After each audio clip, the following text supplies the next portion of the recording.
The bells of St John's Church in Bollington peal out for the final time.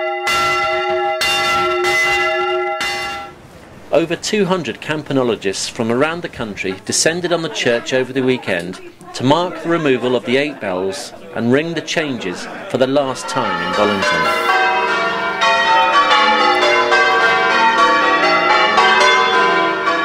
The church was built in 1834 for the princely sum of £4,002, but closed in 2003 due to declining congregations.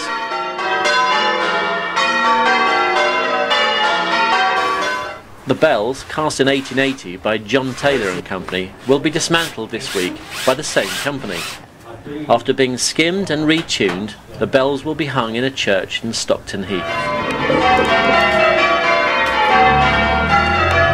St John's Church will now be developed into 13 residential apartments.